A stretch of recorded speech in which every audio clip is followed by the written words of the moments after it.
que pasa también por la confianza que se le otorga a un gabinete que la verdad no tiene autoridad moral para dirigir las riendas de este país, ¿no? Estamos en estos momentos para analizar parte de lo que significó la presentación del presidente del Consejo de Ministros, Gustavo Adrianzén, en esta búsqueda del voto de confianza que finalmente alcanzó, con Hernando Ceballos, exministro de Salud. Doctor Ceballos, ¿qué tal? Buenas noches, bienvenido a Exitosa. Muy buenas noches, Pedro. Catil, un gusto conversar con ustedes. Muy buenas noches. ¿Les sorprende que ya se le haya otorgado en el Congreso el voto de confianza al gabinete Adrianzén? Bueno, no me sorprende, aunque entiendo que es parte de un proceso de descomposición del Estado peruano, que pasa también por la confianza que se le otorga a un gabinete que la verdad no tiene autoridad moral para dirigir las riendas de este país, ¿no?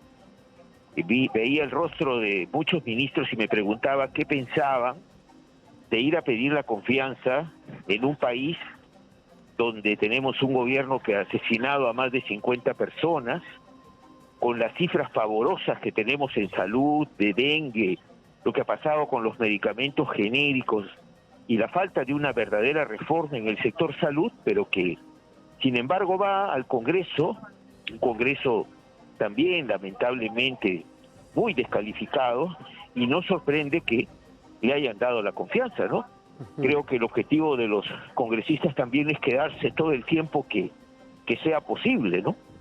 Claro. Así estamos en este país. Pero doctor Ceballos, ¿y por qué no ver de forma positiva el otorgamiento de este voto de confianza en procura de la estabilidad política que necesitamos los peruanos? Primero que yo creo que la estabilidad política no es el único objetivo. Necesitamos una estabilidad política, pero si hablamos de construir un país verdaderamente democrático, con derechos, con respeto a la opinión de la ciudadanía. Pero no me parece que sea correcto hipotecar eso, hipotecar la verdadera democracia, hipotecar un país con derecho de opinión, hipotecar un país con más equidad, hablando de la institucionalidad, ¿no? Hablando de la estabilidad. Porque justamente esta estabilidad, entre comillas, es lo que genera un país que no nos merecemos, que no se merece la mayoría de este país. Que justamente lo que necesitamos es construir una verdadera estabilidad sobre la base de transformaciones estructurales profundas. Somos un país herido en su moral, un país que tiene 5 o 6 presidentes cuestionados por temas éticos, un país donde la pandemia nos puso en la vergonzosa situación de más de 250.000 peruanos fallecidos de manera innecesaria, donde ahora tenemos 100.000 casos de dengue que pudieron evitarse en su mayoría. Entonces, ¿vamos a defender la institucionalidad, entre comillas, a costa de qué? Y 100 muertes en lo que va del año 2024. En el tema de la salud pública, ¿cuál considera que son las principales problemáticas y que el gobierno de la presidenta Dina Boluarte en más de un año no ha podido solucionar? Primero es que se debió aprender en algo de la crítica situación a la cual nos llevó la pandemia. 250.000 personas fallecidas, que fueron más, no se murieron por un virus muy agresivo. Se murieron porque la salud pública no es un derecho en nuestro país. Y este camino se debió recorrer. Y no lo hemos recorrido, no hemos fortalecido la atención primaria de salud. Y la muestra es justamente lo del dengue, con más de 107 fallecidos hasta el momento, con 100.000 casos en el país, por lo menos registrados, porque mucha gente ha tenido dengue y no concurre a los establecimientos de salud porque no la atienden, porque hay demasiada sobrecarga, etcétera. Porque hemos tenido un tema de exclusión de medicamentos genéricos a millones de personas de manera absolutamente innecesaria, con una improvisación total en el resultado de esta situación de los medicamentos de bajo costo, porque en inmunizaciones tampoco hemos revertido la situación como el país necesita, y porque la atención primaria de salud, los establecimientos de primer nivel siguen con absolutas carencias en equipamiento, en infraestructura y en personal, ¿no?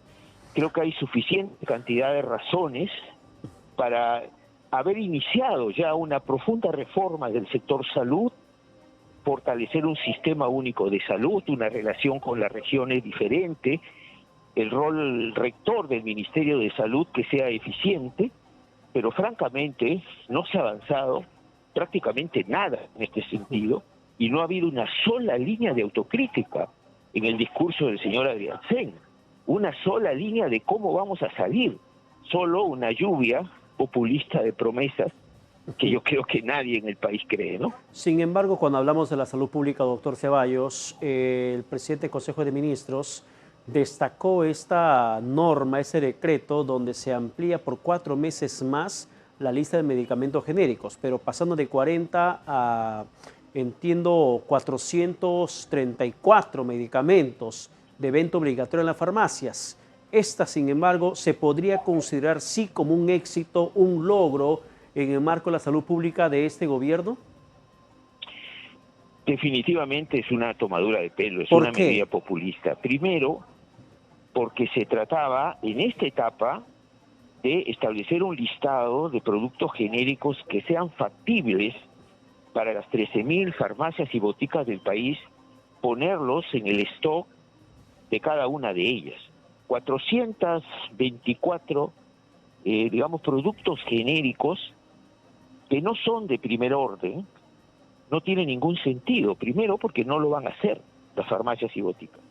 Ninguna farmacia de barrio pues va a tener medicamentos para combatir el citomegalovirus ocular para pacientes de VIH, o morfina endovenosa para aplicar a los pacientes en la farmacia de barrio, y una serie de productos que yo no sé quién elaboró este listado, que no tienen nada que ver con las urgencias de medicamentos que necesita la población. Por otra parte, estipulan en este listado que si no tienen los productos comerciales, no tienen la obligación de tener los productos genéricos. Esto da pie a un juego de ida y vuelta comercial que seguramente no va a ser nada santo, pero ¿quién puede creer que las farmacias de barrio, las más chiquititas, se van a estoquear con todos estos medicamentos que no los van a poder sacar después porque la gente no va a ir a una farmacia de barrio a comprar estos productos por 4 meses? O sea, es un absurdo realmente cuando han podido, incluso lo que era necesario, ampliar el stock de medicamentos genéricos sin necesidad de evitar la prórroga del listado que ya teníamos. Han tenido a la población por casi un mes sin poder acceder a medicamentos de bajo costo. ¿Quién va a cubrir el daño de esta decisión del Ministerio de Salud? Ni siquiera una línea de autocrítica. No. Este listado que han sacado repara el daño anterior en parte, pero no le va a resolver sustancialmente ningún problema al ciudadano, ¿no? Todo lo contrario, ¿no? Y va a ser por 4 meses además. Sin contar de que, bueno, encontrarse con esa, entre comillas, buena noticia, hay un desabastecimiento de medicamentos para las enfermedades raras. Hay muchos problemas, no solamente con el tema de ellos, sino también con la ley oncológica que todavía no se ejecuta, la ley de diabetes tipo 1 en los niños y adolescentes, y todavía no se avanza con el tema. Vamos cambiando de ministro de Salud cada cierto tiempo y no hay un resultado que podamos ver en el corto o mediano plazo cuando vamos a un hospital. Efectivamente, ¿no? Y eso que no me he referido justamente al paquete importantísimo de enfermedades que se han postergado durante la pandemia y que se debió efectivamente cerrar ya esta brecha.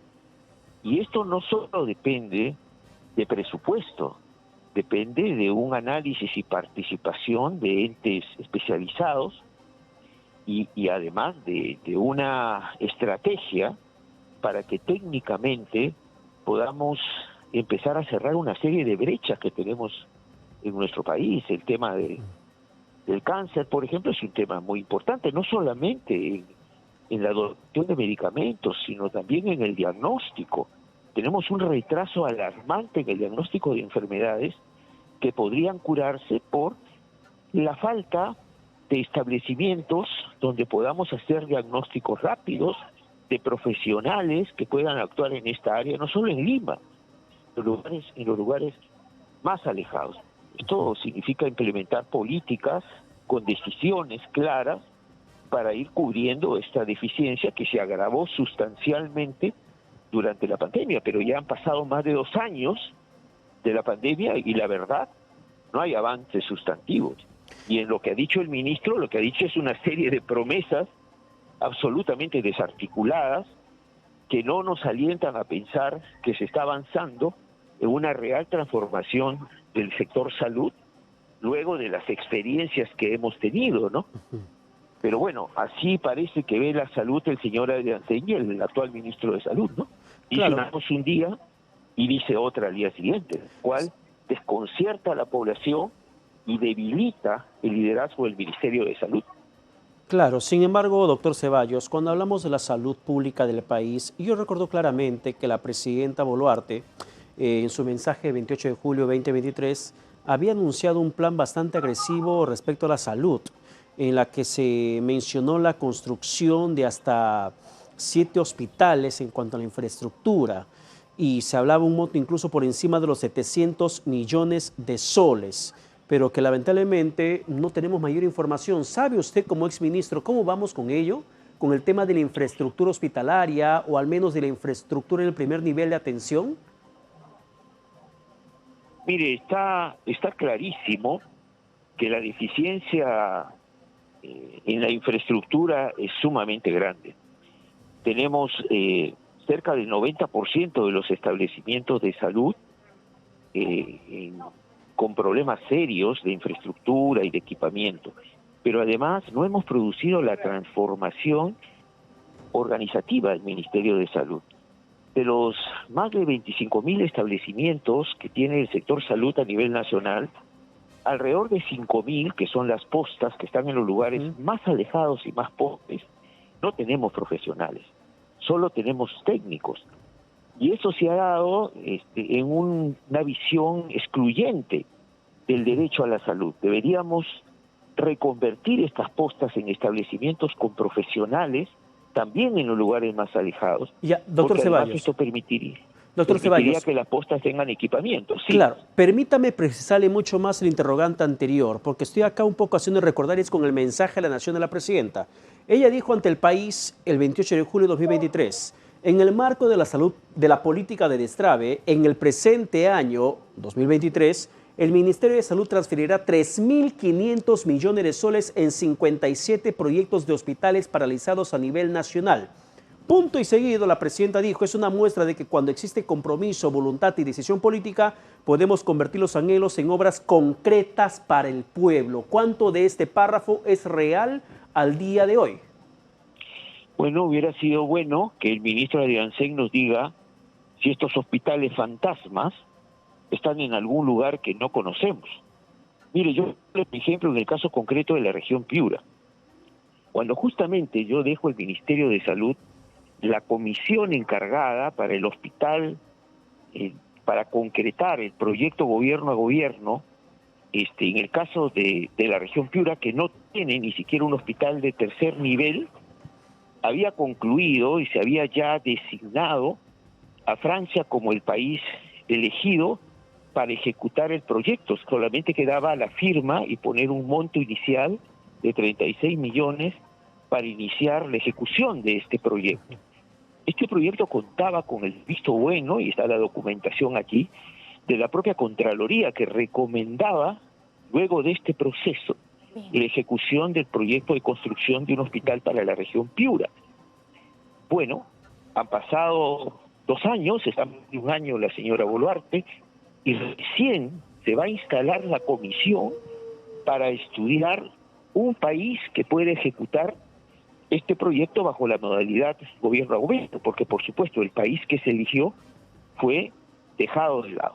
Entonces, si avanzamos en marchas y contramarchas, con cambios tan frecuentes de ministros y sin un nivel de autocrítica, pues las cosas no van a caminar. Estos anuncios de la señora Boluarte es parte de esa forma de gobernar anunciando obras, proyectos que nunca se cumplen, que solo son promesas, pero el diseño de un Estado donde la sociedad no participa, porque los consejos regionales están pintados, porque el Consejo Nacional de Salud en la práctica y además por su propia normativa no tiene capacidad de fiscalización sobre los proyectos y las estrategias del Ministerio de Salud, pues entonces, claro, cualquiera puede salir a decir, voy a hacer 20 hospitales, voy a incrementar la vacunación contra el papiloma humano, como dijo hoy Adrián Sen, para tratar de ocultar las serias deficiencias que tenemos en el sector salud como en otros sectores, ¿no? Porque bien, doctor. Parecería que el Estado tiene también como fin, dentro del modelo neoliberal, de achicar la protección social que realmente necesitamos todos los peruanos. Por eso tenemos problemas en salud, en educación, en seguridad ciudadana, en fiscalizar un empleo digno, en cuidados ambientales. Parecería que el Estado en este modelo neoliberal lo que hace es reducir su función de protección al ciudadano y más bien cautelar los intereses de algunos grupos económicos, ¿no? Gracias, doctor. Ha sido Hernando Ceballos, ministro de Salud.